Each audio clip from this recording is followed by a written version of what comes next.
दोस्तों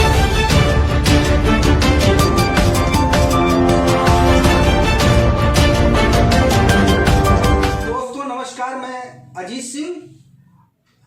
मैं आज गाजीपुर जनपद की 7 विधानसभा सीटों की जो सियासी स्थिति है उस पर चर्चा करेंगे। क्या है माहौल, किसका होगा गाजीपुर। सबसे पहले जहां पर तस्वीर साफ है उस पे हम चर्चा करते हैं जमनिया विधानसभा की। जमनिया विधानसभा में अभी एक दिन पहले सुनीता सिंह का टिकट फाइनल हुआ था।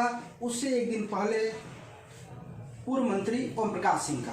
हम सीधे पॉलिटिकल चर्चा करने के लिए हम जिले के वरिष्ठ पत्रकार बीनू सिंह जी से। बीनू जी, आपका बहुत बहुत स्वागत है। नमस्ते भैया। यहाँ गाजीपुर जनपद की सबसे हार्ड सीट जमनिया है। कल जिस अंदाज में भारतीय जनता पार्टी ने वहाँ की विधायक सुनीता सिंह का टिकट फाइनल किया, इसको आप किस तरह से देखते हैं? अप्रत्याशित था जी। और चर्चाओं में सुनीता सिंह का टिकट कटने की चर्चा ज़्यादा हुआ करती थी और मिलने की चर्चा सबसे कम हुआ करती थी। और जो शुरू में एक बात आई थी कि भाजपा अपने कम से कम 100 से 150 विधायकों का टिकट काटेगी, तो उसमें ये चर्चा आम थी कि अगर जनपद में किसी का टिकट कटना होगा तो उसमें सुनीता सिंह की चर्चा पहले नंबर पे होती थी। लेकिन कल जिस तरह से टिकट की घोषणा हुई और गाजीपुर की 7 विधानसभा सीट में सुनीता सिंह का नाम प्रमुखता से और सिंगल एक नाम लिस्ट में आया, तो उससे ये लगता है कि जो अटकलें थीं वो निराधार थी। नहीं, ये उपज कहाँ से हुई कि सुनीता सिंह का टिकट कट रहा है? कहाँ से अफवाह कहाँ से उड़ी थी? कैसे कुछ इस पे? जैसे चर्चाओं में, सोशल मीडिया में, और जैसे हर पक्ष का विपक्ष होता है, तो हर पक्ष का विपक्ष होता है, तो ऐसे में बहुत सारी चीजें आ जाती हैं। अब वो कहाँ से आई, किसने ले आई, ये एक दूसरा विषय होता है, कोई बात नहीं। लेकिन जो चर्चाएं थी कि अगर जनपद में सीटिंग एमएलए किसी का कट सकता है तो किसका कट सकता है, क्योंकि भाजपा ने जब 2017 की विधानसभा जीती थी तो कुल 5 सीट जीती थी, जिसमें 2 सहयोगी थी, 3 इनके थे। तो 2 सहयोगी तो चले ही गए थे, बाकी जो 3 मूल भाजपा की थी उसमें। लेकिन जो टिकट आया है उसमें नो डाउट कि सुनीता सिंह का टिकट मिलना सबको जो है वो अप्रत्याशित लगा।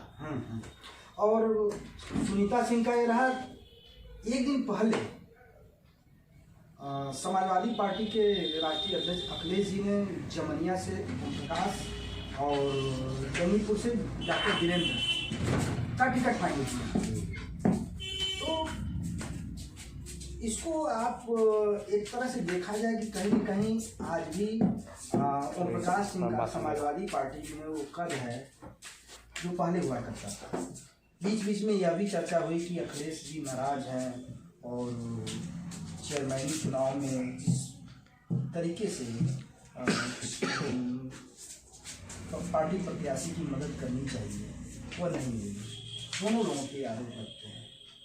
तो एक तरह से विरोधियों को करारा झटका लगता है। तो सबसे महत्वपूर्ण सीट जमनिया है और ओमकार सिंह वहाँ से प्रत्याशी हो गए हैं। क्या है वहाँ का, क्या सियासी माहौल है, आप उसको किस नजरिए से देखते हैं?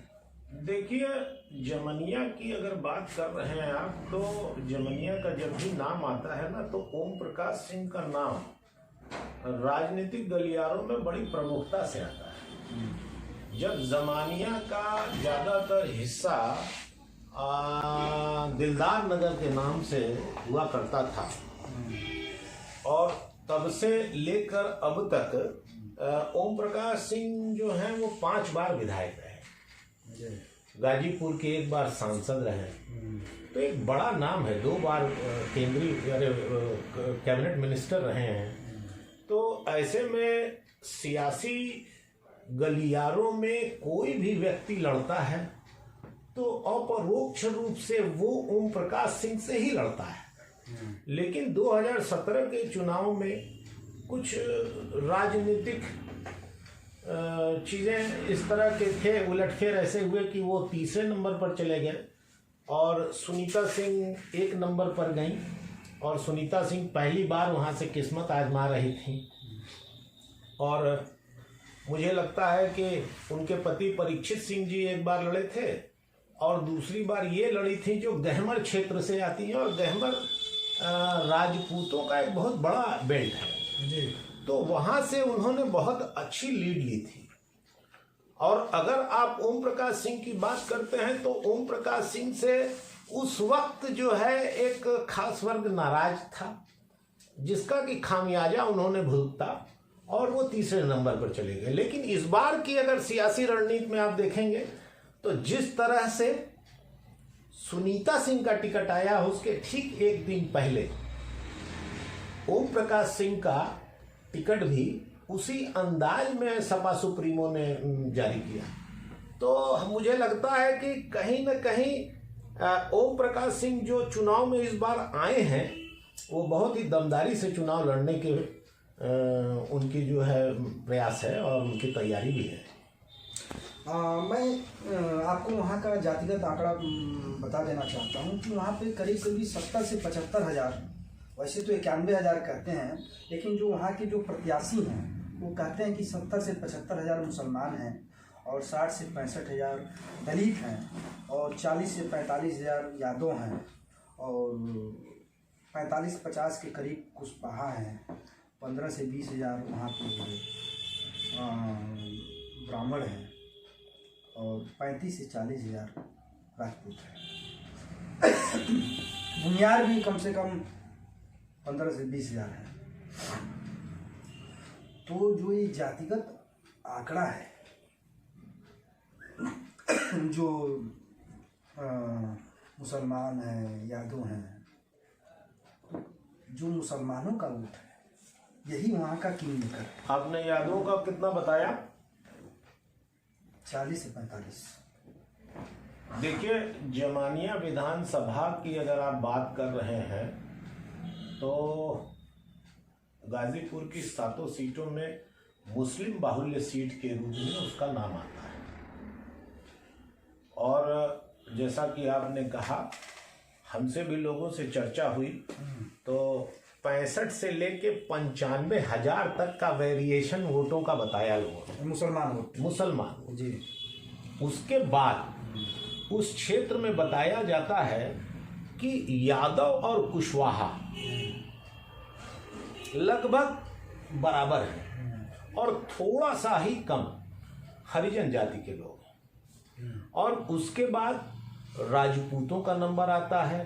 भूमिहारों का वोट जमानिया से कट गया, मोहम्मदाबाद विधानसभा में चला गया। तो भूमिहारों की संख्या थोड़ी कम है, लेकिन हार जीत की भूमिका में भूमिहार की जो वोट होते हैं वो काफी। तो उसमें ऐसे में देखिए, अब अगर जातीय समीकरण पर जाएं या काम पर जाएंगे तो इन सारी चीजों को थोड़ा सा बड़े ही उस नजरिए से देखना होगा। कारण क्या है कि मेरा ऐसा मानना है कि आज जो चुनाव हो रहा है उसमें 70% लोग कहीं न कहीं से अटैच्ड हो जाते हैं। 30% जो लोग होते हैं वो उनको आप कह सकते हैं कि आम जनता में हैं।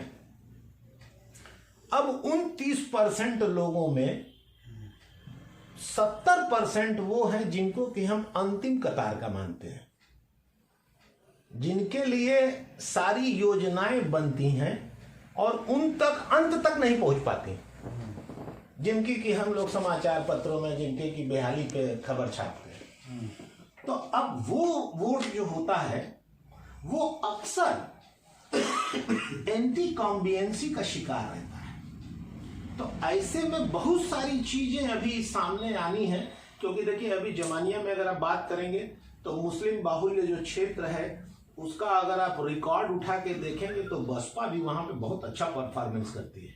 तो अभी बसपा का प्रत्याशी चूंकि आया नहीं है और ऐसा मालूम है कि वहां से परवेज शायद आएंगे, तो अब जैसे परवेज आते हैं तो मुस्लिम वर्ग से आएंगे हम लोग एक चीज और भूल रहे हैं कि AIMIM के 2 पंचायत सदस्य वहां से जीते हैं, तो उनका भी प्रत्याशी अगर आता है तो वो भी सेंधमारी करेगा, तो वो किसका सेंध मारेगा,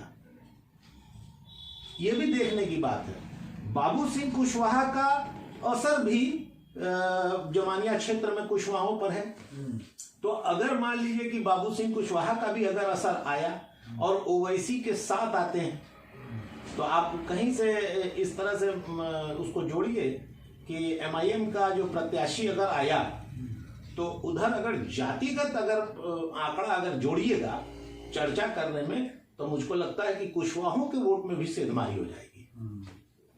इस बात को ध्यान रखिएगा।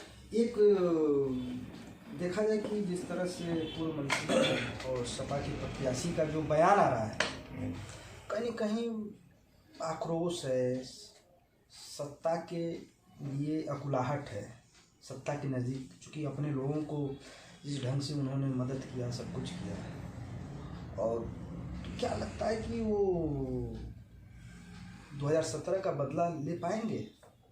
क्या है इस पे क्या सोचते हैं? देखिए, अगर बहुत सारी चीज़ों का हम लोग आकलन ही लगा सकते हैं, चर्चा ही कर सकते हैं, लेकिन हम आप ही नहीं, सभी लोग ये मान रहे हैं कि सीधी लड़ाई सपा वर्सेस भाजपा है। लेकिन जमानिया विधानसभा में ओम प्रकाश सिंह 5 साल सत्ता में नहीं थे जी, और 5 साल वो क्षेत्र में चले हैं जी, और सुनीता सिंह भी चली हैं, तो दोनों लोगों ने क्षेत्र में बराबर मेहनत की है जी। लेकिन ओम प्रकाश सिंह चूंकि इतने सीनियर मोस्ट लीडर हैं कि उनको आप हल्के में लेना थोड़ा सा मुझे लगता है कि बेईमानी हो जाएगा। आप कह रहे थे कि Om Prakash ji senior most leader हैं, लेकिन जिस तरह का उनका बयान इधर बीच आया है और ओम प्रकाश के बयान का जिस ढंग से काउंटर किया है सुनीता सिंह ने, जिस दमदारी के साथ, वो हम आपको उनकी आवाज़ एक सुनाते हैं, फिर उस पर बात होगी।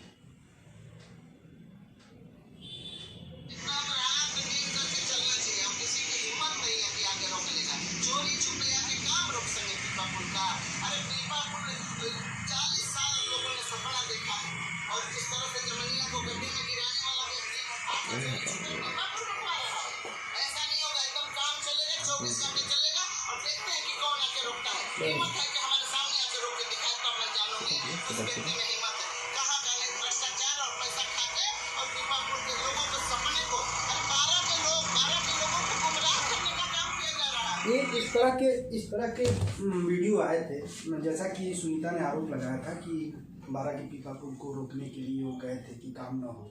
हालांकि सुनीता ने दमदारी के साथ उस काम को पूरा कराया और फिर पुल का उद्घाटन भी कराया। आज पुल जो है यमुना में बाढ़ आने के कारण डूबा हुआ है। तो ये जो ओम प्रकाश की इधर बीच हम देख रहे हैं 2-4 सालों से, एक तरह से बातचीत की भाषा और एक सीनियर मोस्ट होने के बाद भी जो बातचीत में जो सौम्यता और गंभीरता होनी चाहिए वह धीरे धीरे कम हो रही है। क्या इसका कारण क्या है? क्यों ओम प्रकाश पहले से अभी क्यों बदल गए हैं? इतनी लोकप्रियता थी, बहुत सारी चीज़ थी, लोग अब हल्के में लेने लगे। एक छोटे से बच्चे को उन्होंने अभी पिछले दिनों भाजपा के नेता, उसकी उम्र मुश्किल से 25 साल हुई होगी, वो क्या संदेश देना चाहते हैं? इस पे आप क्या कहना चाहेंगे? देखिए, जो आप अभी कह रहे हैं ऑडियो वायरल वाले पे बात कर रहे थे शायद अभी आप, और ये जो वीडियो आपने दिखाया जी, तो इसके बाद जो है हम लोगों से बात उनकी तो नहीं हुई, लेकिन उनके जानने वालों से बात हुई थी कि क्या पीपा पुल को काम रोकने के लिए कोई जनप्रतिनिधि चुनाव से पहले गया था। तो ये पता चला कि नहीं, वो रोकने के लिए नहीं, वहाँ पे उनके लोग गए थे और शायद कुछ सड़ी हुई लकड़ियाँ थी जो पीपा पुल में बिछाई गई थी, जिससे कि हादसा हो सकता है और कोई काम अगर हो रहा है तो उसको वो देखने जरूर गए थे, जिस पर कि उन लोगों ने उस पर वो किया था। तो अब मैटर ये है ना कि देखिए, क्षेत्र का मामला है, कोई आदमी पक्ष विपक्ष दो तरफ होते हैं। आपने जो वीडियो दिखाया, ये वीडियो सोशल मीडिया पर काफी हमने भी देखा। अब वो क्या प्रकरण था क्या नहीं था, उनके और उनके चूंकि प्रतिद्वंदिता है, लेकिन ओम प्रकाश जी के साथ अभी मैं पिछले 20-25 दिन पहले एक कार्यक्रम में मेरी उनसे मुलाकात हुई थी और जमानिया स्टेशन के पास का कार्यक्रम था जी। तो लगभग 1 घंटा मैं था वहाँ पे। लेकिन ऐसा जो आप बता रहे हैं कि जैसे आवाज में या लोगों से मिलने में मधुरता, इसमें मुझे कहीं कोई कमी तो नहीं नजर आई। लेकिन ये जो अभी एक ताजा मामला आप बता रहे हैं, जो ऑडियो वायरल वाला, ये वायरल ऑडियो मेरे पास भी आया, मैंने भी सुना और संयोग से हम लोग जानना भी चाहे कि इस पर मंत्री जी का वर्जन मिल जाए, लेकिन मंत्री जी का वर्जन तो नहीं मिल पाया। लेकिन बाद में ये पता चला कि कुछ शायद कोई एक वीडियो में कुछ तोड़ मरोड़ के किसी ने कुछ शरारती तत्वों ने किया था, तो उसकी आशंका शायद उन्होंने जाहिर की थी, उसी के संदर्भ में उन्होंने बात की थी। और अब वो मिले तो इस तरह की चीज क्यों बात की, उनके कद के व्यक्ति को उस तरह की बात करने की क्यों आवश्यकता आन पड़ी। तो चूंकि उनके लगता है कि छात्र राजनीति से आए हुए हैं, तो हो सकता है कि कुछ मन में रहा हो, बात कहीं से आ गई हो। तो वो उस मामले में मुकदमा भी दर्ज हो गया है और जब से इनका टिकट की घोषणा हुई वो जिले में नहीं आए हैं, ऐसा माना जा रहा है। जिला मुख्यालय पे नहीं आए, ना अपने गांव गए हैं। तो अभी पुलिस सूत्रों से जो सूचना मिल रही है कि जैसे ही आएंगे उनकी गिरफ्तारी होगी, क्योंकि उनके जो इस तरह कई लोगों को उन्होंने इस तरह की बातों से कहकर धमकाना, मतलब एक जनप्रतिनिधि अगर किसी को धमकाता है तो एक तरह से माना जाए कि उनकी कायरता है। तो क्या ओम प्रकाश की जो राजनीतिक जो भविष्य है आने वाले दिनों में 10 मार्च को जो जनता फैसला करेगी और खुलेगा, वो पिटारा खुलेगा, क्या आप देखते हैं उसको? किन परिस्थितियों में क्या होगा और कौन वहाँ का सिकंदर होगा? क्या होगी या फिर सुनीता का कद बढ़ेगा? देखिए, राजनीति में जो दलीय व्यवस्था कर दी गई, उसमें वो जिस दल से रिप्रेजेंट कर रहे हैं, उनका दल उनको उस क्षेत्र का काबिल नेता मानकर ही प्रत्याशी बनाया है। और जनता में जो लोग हैं, उनके जो समर्थक हैं, वोटर हैं, सुनीता सिंह को भी उनके दल ने ही उनको जो है वहां का प्रत्याशी मान लिया है। तो अब ऐसे में दोनों को उनके दल ने काबिल मानते हुए आमने सामने किया है। तो अब ये तो हम और आप तय करेंगे 10 तारीख के बाद, क्योंकि जो जनता का फैसला होगा वही सर्वमान्य होगा।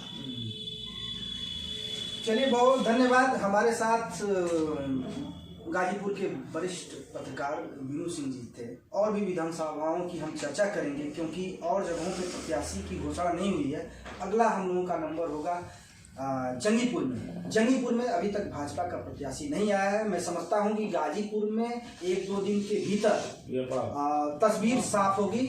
आपको बहुत बहुत धन्यवाद। फिर आगे हम एक नए वीडियो के साथ आएंगे। Thank you.